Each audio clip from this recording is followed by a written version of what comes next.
Muchas gracias, amigo. Buenas tardes. A ver, Morales se enojó con la realidad, se enojó con la vida y se enojó con los jujeños que no lo votaron. A punto tal que en la última elección ocupó un comodísimo, pero comodísimo tercer lugar. Ha privado al nuevo gobierno de Jujuy tener cuanto menos un escaño en el Senado de la Nación. Y esto es obra y gracia y autoría intelectual y material de Gerardo Morales, que perdió su capital político, literalmente lo tiró por la ventana. Pero en este enojo con la realidad por parte de Morales, lo llevó a que de una manera absolutamente impulsiva, poco pensada, poco empática, congelar los salarios de los trabajadores del Estado.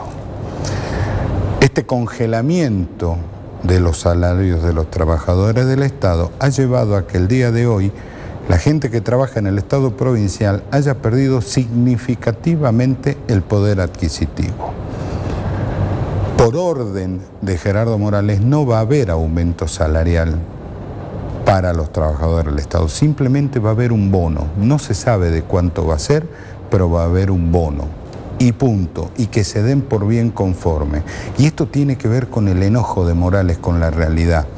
Lo hemos comentado en Radio 2, en Jujuy al Momento y en esta misma mesa también, que fueron varios los ministros y dirigentes políticos que hablaron con Morales y le dijeron: mire, gobernador, hay que dar aumento salarial. Caso contrario, el día que asume el nuevo gobierno, tiene que firmar en ese mismo acto un decreto aumentando de una manera significativa los salarios a los trabajadores.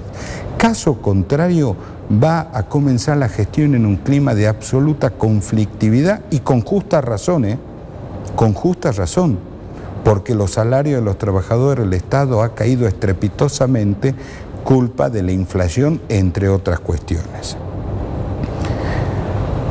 El gremio que salió a la calle en su momento y fue el detonante para que todos los gremios del Estado y después se conforme la famosa intergremial lograran un aumento salarial importante fue el CEDEM.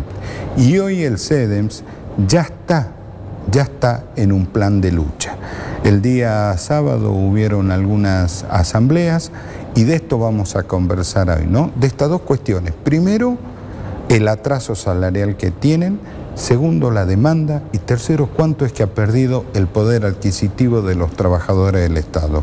Hoy nos va a acompañar el prosecretario general del CEDEM y referente de la agrupación 9 de abril. Me refiero al señor Andrés García. 30 segundos y estamos con él.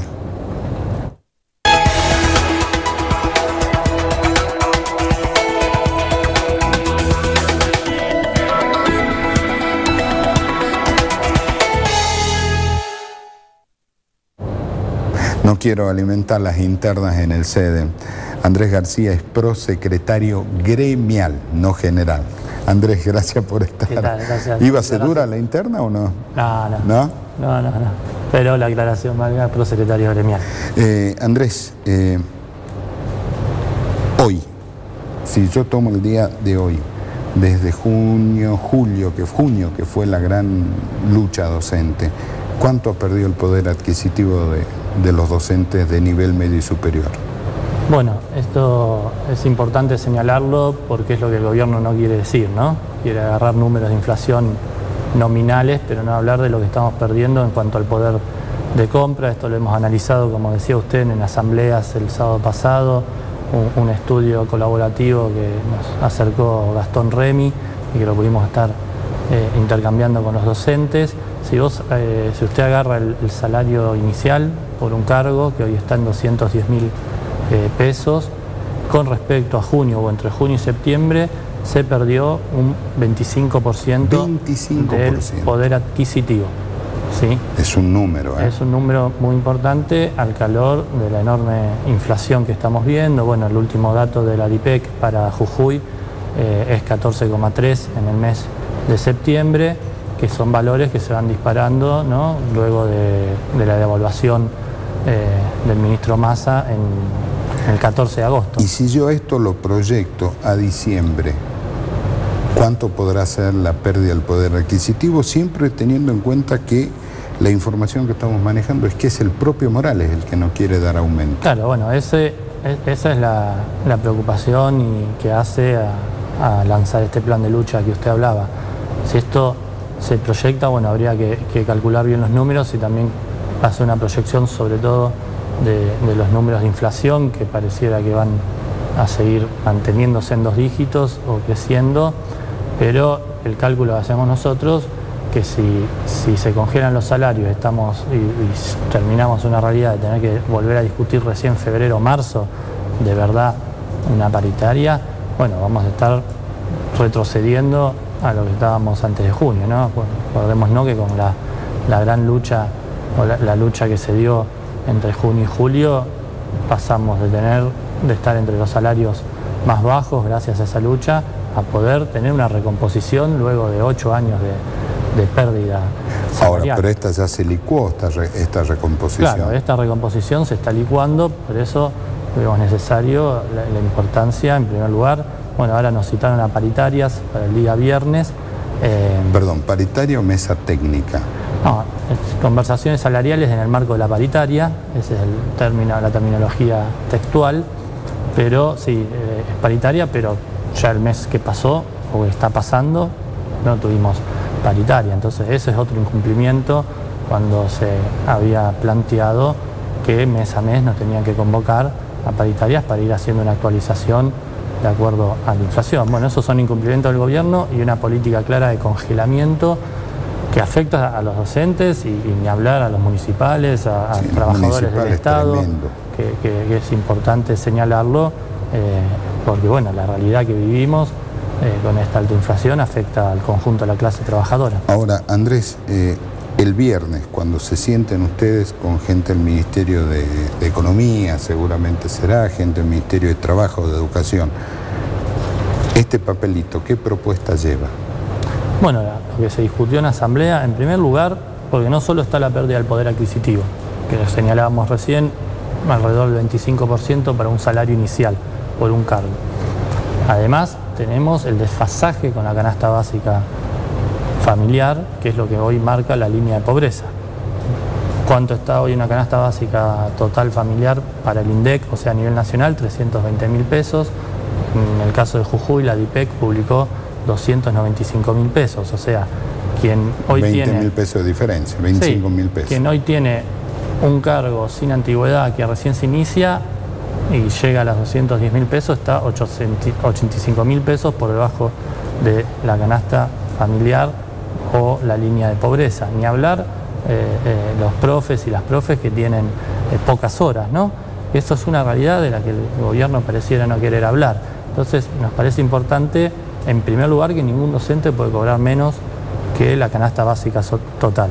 Eso nos parece que hay que dar una recomposición importante, porque cuando se consigue con la lucha el aumento de junio-julio, habíamos quedado 200.000 el salario inicial, 210.000 en ese momento estaba la canasta básica total. En 4 meses se fue a 295.000. Se disparó exponencialmente. Se disparó exponencialmente cuando en la primera parte del año había aumentado 50.000 pesos entre enero y el primer semestre, podríamos decir. Claro, y ahora el viernes ustedes van a pedir que ningún docente esté por debajo de la canasta básica. Y una recomposición acorde a la pérdida del poder adquisitivo de la inflación, ¿no? Y que se aumente la hora cátedra. ¿Ya tienen en vista algún porcentaje de esta recomposición? Y en principio este 25% de pérdida de poder adquisitivo entre junio y septiembre. 25%. Mis compañeras en Radio 2 hablaron con gente de los sindicatos docentes de Salta y apuntaban que habían obtenido un 25% de aumento para octubre, un acumulado de 130% en lo que va del año y una nueva reunión de paritarias ahora en noviembre, unos días después que se conozca el índice de inflación, pero con un detalle, todo en blanco. ¿Sí? Todo va al blanco. La pregunta es, ¿por qué en otros lugares se puede y acá no? Bueno, no sé si diría que acá no se puede, porque logramos, gracias a la lucha, una recomposición importante. Entonces me parece que los trabajadores mostramos que se puede. Hoy hay que volver a enfrentar esta política de ajuste. ¿No se quiere? La política del gobierno evidentemente es de congelamiento salarial, lo comentaba usted en su editorial, y eso es lo que quieren hacer ver a la sociedad, como que con el aumento que tuviste ya está, arreglátela todo el año, pues ya está. Bueno, hoy justamente se están haciendo, yo vengo a hacer recorridas en la Escuela del Libertador, charlando con los docentes, el malestar sigue siendo muy grande, pues se nota, es lo que charlábamos, dice, uno va al supermercado y ya lo que antes estaba 5.000 pesos, ahora está 7.000, no alcanza, ya no alcanza el aumento que recibimos y se nota, y hay hoy justamente hay una jornada de cartelazos que fue una de las resoluciones de la Asamblea, una jornada de protesta de las escuelas, que nos están llegando muchísimas fotos de las escuelas de toda la provincia que muestran ese descontento que hay, y por eso la necesidad de un plan de lucha, por eso la necesidad de profundizar la unidad y la coordinación, porque nos parece que ahí está, que la salida es realmente desde abajo, pelear realmente y confiar en la fuerza que tenemos y que hemos mostrado los trabajadores, las trabajadoras, con las comunidades, y ahí nos parece importante unir al conjunto de la clase trabajadora. Por eso, parte del plan de lucha que votamos nosotros como propuesta a los demás gremios es ir a un paro progresivo, un plan de lucha progresivo, un paro el próximo 9 de noviembre, junto a los demás gremios estatales. La semana que viene. La semana que viene, para poder trabajar esta semana el paro en las escuelas. ¿Esto se planteó en la intergremial? Sí, esto se resolvimos en la Asamblea del CEDE en primer lugar y se discutió en la intergremial, y también la necesidad, que también es un pedido de las bases docentes, de pelear en común y en coordinación los demás gremios. Por eso también hemos charlado en nuestra Asamblea la necesidad de plenario, como le decimos nosotros, o un encuentro de trabajadores, de comunidades, donde podamos profundizar aún más la unidad y la coordinación que ha mostrado el pueblo de Jujuy, el espíritu de lucha, pero sobre todo la necesidad de profundizar aún más la unidad y la coordinación, que es muy importante para poder conquistar, es el salario, pero también hay que decir que plata hay, ¿no?, en la provincia y en el país. Hay que discutir realmente por qué hay congelamiento salarial, por qué hay trabajadores por debajo de la línea de la pobreza, por qué hay tanta desocupación en un país y en una provincia tan ricos en cuanto a recursos, en cuanto a bienes, y por qué siempre lo que pagan los platos rotos somos los laburantes o el sector humilde de la población. Ahora, ¿estamos en la puerta de reeditar otra vez el escenario de junio? Yo no tengo la bola de cristal, creo que nadie la tiene, pero me parece que la crisis económica, social, política que recorre no solo Jujuy, sino el conjunto del país, se ve que quieren siempre que paguemos los platos rotos los mismos de siempre. Entonces, me parece que Jujuy mostró ese primer paso de que si quiere haber ataques fuertes, va a haber resistencia y va a haber respuesta del pueblo. Creemos que deja una gran enseñanza y también deja conclusiones de que si se profundiza mucho más la unidad y la coordinación, si los trabajadores, las trabajadoras nos unimos, tenemos espacios de deliberación, recuperamos nuestros sindicatos, tenemos más herramientas para poder luchar por nuestros derechos y no solo resignarnos a recuperar lo que perdemos, sino empezar a discutir realmente esta pregunta que hacía: ¿cómo puede ser que haya trabajadores pobres en un país y en una provincia tan rica, claro, donde nos saquean los bienes comunes naturales para llevársela 4 o 5 grandes empresas o multinacionales, y acá queda menos que lo que se recauda por estacionamiento medido en la capital federal, que eso hay estadísticas también que han salido en este medio? Me parece que hay que también elevar las expectativas. Creo que la lucha de junio dejó, ¿no?, un estado de ánimo distinto después de muchos años de sufrir muchos ajustes, de venir sufriendo muchos malestares. Creo que en esa unidad, esa coordinación que surge desde abajo, profundizándola, está una salida para realmente las mayorías populares y trabajadoras de nuestra sociedad. Y ahí no puedo no mencionar lo que hacen las directivas, las direcciones de las grandes centrales sindicales, de no estar convocando también a este plan de lucha, a profundizar un plan de lucha en momentos que estamos sufriendo un ajuste importante y los pibes, nosotros somos docentes, no peleamos solo por nuestro salario, peleamos por la educación pública gratuita para las familias trabajadoras, para nuestros estudiantes. Tenés casi el 60% de los chicos bajo la línea de pobreza. Ahora, Andrés, mientras ocurre todo esto que usted muy bien describe, el secretario de Gestión Educativa, Federico Medrano, me animo a calificarlo así, como un lobo solitario, anda con sus veleidades de ser ministro y no encontró mejor socio que Montero, el ex secretario general del CEDEM. Anda con Montero de la mano promocionando su candidatura a ministro de Educación. ¿Quién es Montero? Bueno...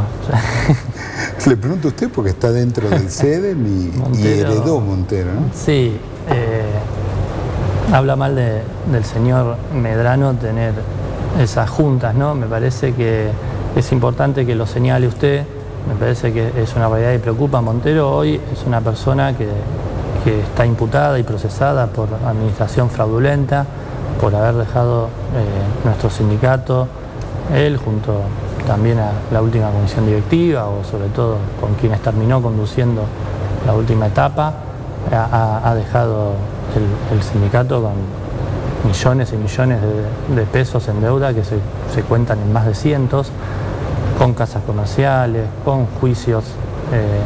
A punto de perder la sede.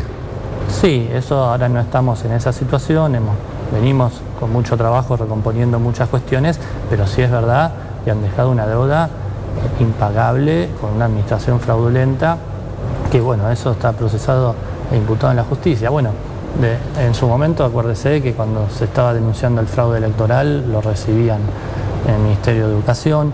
Sí. Me parece que los docentes han dejado claro qué es lo que quieren y a quienes no quieren. Y acá lo meto, ni a Medrano ni a Montero lo quieren, ¿no? Así es. Entonces creo que sí es importante que se conozca porque evidentemente están preocupados y no quieren conducciones que planteen la necesidad de luchar por los derechos de los docentes como del conjunto de los trabajadores. Ahora le agrego otro elemento más, gestión de Isolda Calcina. Morales estaba, si mi memoria no me falla, transcurriendo su primer año o segundo año de gestión, no más de esto. Y resuelve declarar, y me parecía bien, nosotros celebrábamos una guerra santa contra los Seijas. ¿Sí? Y en un momento, Morales en la Asamblea Legislativa nombra a dos personas como los grandes responsables de ese gran disparate que eran los Seijas, Iván Mendoza y Felipe Quiroga. ¿Sí? Morales los nombra. El actual diputado provincial en Sanabria, que era de la Comisión de Educación, califica a esta gente como una banda, palabra textual de Sanabria. Quiroga y Mendoza andan de la mano con Medrano, Montero. O sea, los malos ya no son tan malos, ¿cómo es la...? Bueno, es un modus operandi bastante conocido también en otras cuestiones, ¿no? Por un lado, demonizar, pero al que se porta bien o se pone del lado de ellos, están absueltos, ¿no? Usted me entiende. Ahora, yo no me voy a poner a referir a hablar de personas con nombre propio, me parece que nosotros esos dos confiamos... nombres lo da Morales, ¿eh? Sí. Nosotros confiamos en la fuerza de los trabajadores, creo que se ha demostrado que se quería recuperar el sindicato, lo han hecho los docentes, han apoyado a la lista Morena que hemos conformado con distintas agrupaciones, porque nos hemos destacado en la lucha contra el fraude, en defender los derechos de los docentes y de los trabajadores, en todos estos años que hemos sufrido muchísimos ajustes.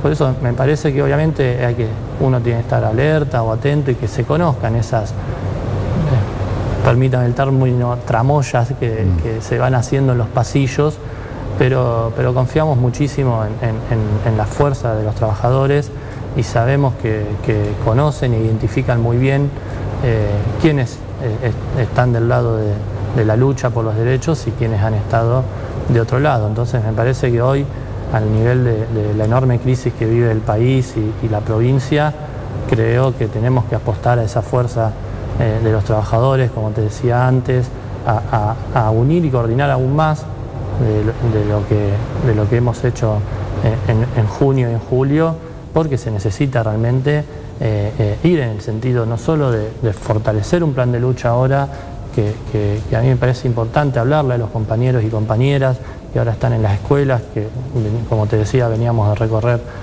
Libertador, que están ahora haciendo sus carteles, expresando esa bronca. Me parece importante que confiemos en nuestra fuerza, que batallemos para pelear por nuestros derechos y también para mostrar el camino de la unidad y la coordinación cada vez más profundo, porque tenemos que también, digamos, que exigir e imponer que las grandes centrales sindicales salgan también a la lucha, a apoyar para fortalecer no solo la pelea en Jujuy, sino lo que están sufriendo los trabajadores y las trabajadoras en distintos puntos del país. Le doy un tema más coyuntural, pero tiene que ver porque esta mañana nuestra compañera Celeste estuvo cubriendo esto. Lo que es la famosa junta médica para los docentes. Acá a la vuelta, sobre calle José de la Iglesia, una casa de condiciones cuanto menos dudosa, docentes enfermos haciendo 3, 4 horas de espera, adentro una incomodidad absoluta, nadie puede estar sentado, hay docentes en la puerta haciendo cola. Esto lo maneja el Ministerio de Salud de la provincia, pero me parece que el gremio tiene que actuar en esto. Sí, nosotros lo maneja el Ministerio de Salud, pero también el Ministerio de Educación tiene una responsabilidad. Obviamente, tiene una responsabilidad muy importante. Pero Medrano está con Montero, así que no... Claro, parte de esto de que no te citen a paritarias no es solamente el problema del salario, también son las condiciones laborales, que incluye también el problema de las licencias. Hemos peleado muchísimo porque esta atención presencial es precaria y lo venimos planteando. Cuando asumió la nueva ministra nos recibieron una audiencia donde hemos dejado una serie de reclamos, que son muchos, se nos va a ir el programa, pero donde incorpora el tratamiento, el reconocimiento médico, la licencia, todavía no hemos tenido respuesta. Perdón, usted dijo el tratamiento, yo le diría el destrato. El destratamiento, está muy bien. Y también se ha vuelto a lo presencial porque había muchísimas denuncias del destrato, que antes era peor porque era telefónicamente. Entonces, muchísimos problemas, me ha pasado personalmente de tener que reclamar las licencias y también de muchos compañeros y compañeras, donde vos podías estar hasta internado y si justo te llamó el médico y no lo atendiste, pues estabas internado, no te justificaban la falta cuando uno está enfermo. Bueno, eso es algo sobre lo que se está trabajando y sobre lo que venimos reclamando, porque sigue siendo un problema como ese destrato hacia la docencia en cuanto al régimen de licencia y cómo justificarlo. Inclusive hay docentes, esta mañana nuestra compañera entrevistaba a los docentes que estaban ahí, docentes que han venido del interior, enfermos. Tenían que venir y hacer la cola, es una locura. Sí. Es un disparate por donde se lo mire, ¿no? Totalmente, es parte también de la necesidad de las paritarias, como les decía anteriormente, que no solo se discuten el salario, sino el conjunto de las condiciones. Y en ese caso habría que ver casos puntuales, porque en realidad ya una parte de lo que por lo menos se había logrado, porque había mucho descontento con el sistema telefónico, que había mucho destrato también, es que cada región pueda tener una atención personalizada. Entonces, claro. Eso, por ejemplo, en Libertador tenés reconocimientos médicos, eso para que no tenga que pasar justamente lo que pasaba, que no te atendían telefónicamente y tenías que terminar viajando. Una locura. Total. Andrés, gracias por su tiempo, muy amable. Y a ustedes, muchísimas gracias por habernos acompañado. Dios mediante, nos juntamos mañana para hacer otra sobremesa. Y ahora, por favor, quédese que ya viene Palpala Hoy.